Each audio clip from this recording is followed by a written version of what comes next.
Amaka était une étudiante brillante en sciences des données. Connue pour son intelligence et sa beauté, elle vivait dans une petite auberge avec d'autres étudiants. Et chaque jour, elle se battait pour réussir. Avant de poursuivre l'histoire, nous sommes sur la chaîne Les Best Histoires de Vie.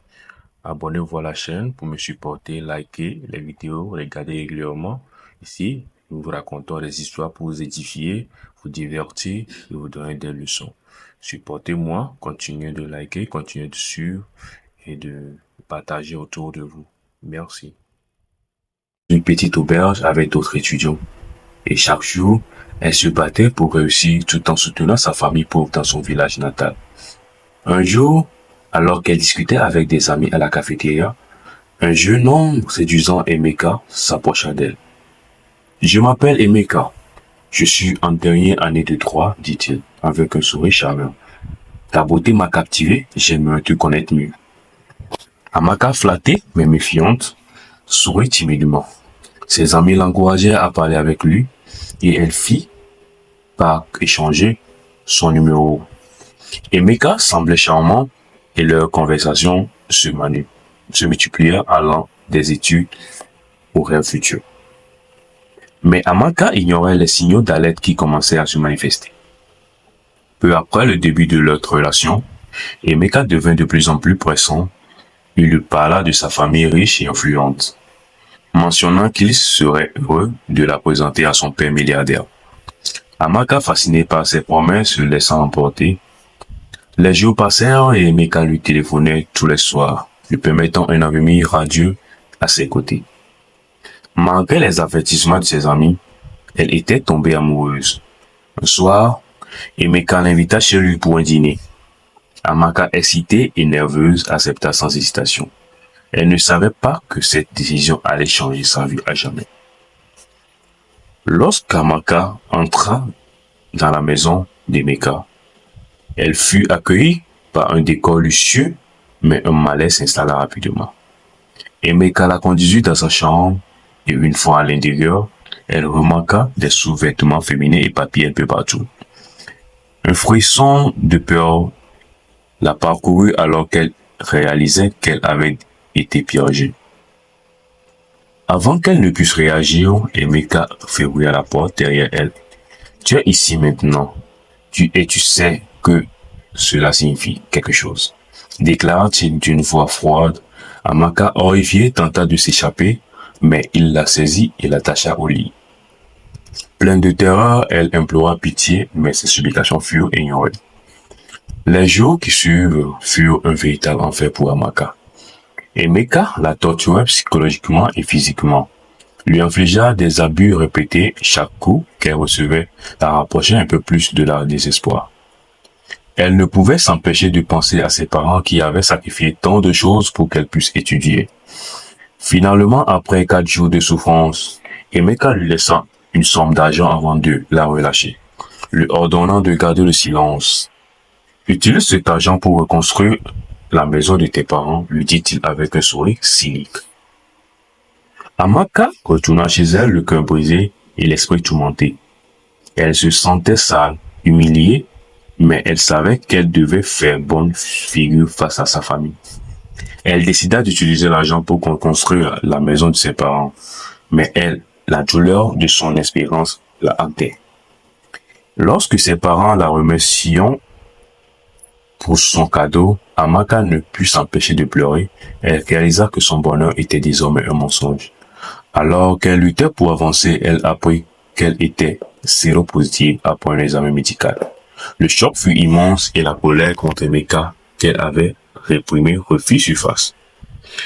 Amaka, déterminée à se venger de l'homme qui avait détruit sa vie, contacta un cultiste de son école.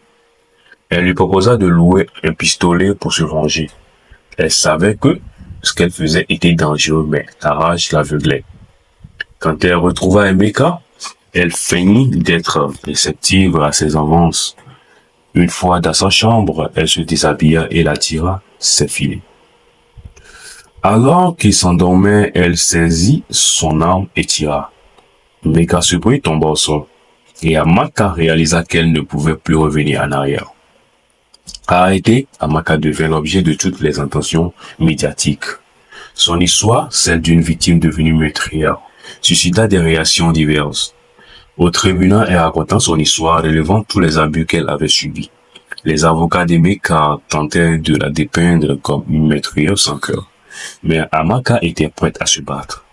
Elle produisit des preuves de son abus, des messages d'Emeka où il s'excusait et des témoignages d'autres femmes victimes. Le jury fut ému par son récit, mais le procureur exigea une peine sévère pour servir des hommes. Après un long procès, Amaka fut condamnée à 10 ans de prison. Ses parents désespérés pleuraient son sort. Mais un avocat renommé touché par son histoire se porta volontaire pour faire appel. Il plaida sa cause à la Cour suprême en argumentant que les circonstances avaient été négligées. Après une année d'attente, la Cour suprême annula sa condamnation, soulignant l'importance de reprendre en compte le contexte dans lequel elle avait agi. Amaka rejoignit enfin sa famille, mais l'ombre de son expérience la hantait toujours. Malheureusement, son séjour en prison avait compromis sa santé. Elle souffrait de tuberculose, mais les tests révélaient aussi qu'elle n'allait jamais bien, mais elle n'avait pas été séropositive. Amaka, soulagée mais en colère contre le système qui l'avait laissé souffrir, se concentra sur sa guérison. Avec le soutien de sa famille, elle termina ses traitements et retourna à l'école. Grâce à sa détermination, elle obtint son diplôme, devenant l'une des meilleures de son département. Sa vie personnelle, cependant, était encore marquée par le traumatisme. Sa meilleure amie Busy l'encouragea à redonner une chance à l'amour. Bariste Andy, un homme respectueux et attentif entrant dans sa vie, il avait été à ses côtés pendant son combat pour la justice. Amaka apprit à lui faire confiance et leur amour grandit lentement mais sûrement. Ils se marièrent dans une cérémonie magnifique, remplie d'amour et de bonheur. Amaka émue remercia son mari pour tout le soutien qu'il lui avait apporté. 2 ans après le mariage, Amaka devint mère d'un fils, David. Elle construisit une vie pleine d'amour et de chaleur avec Paris Indy. Son histoire qu'elle partageait avec d'autres femmes devint un symbole de résilience et de force. Amaka apprit que même dans les moments les plus sombres, il était possible de trouver la lumière. Elle devint une voix pour les victimes d'abus, partageant son histoire pour aider les autres et à éviter les pièges de l'amour illusoire. L'histoire d'Amaka est un puissant rappel que la vie peut prendre des tournants inattendus. Elle montre que même après des épreuves difficiles, il est possible de renaître et de construire un avenir meilleur. C'est une leçon de courage, de résilience, d'amour inconditionnel et de méfiance à perpétuité. Merci d'avoir regardé la vidéo. Quelle leçon vous avez tiré de ça? Abonnez-vous à notre chaîne, likez, commentez et restez scotché pour les nouveaux épisodes. Merci.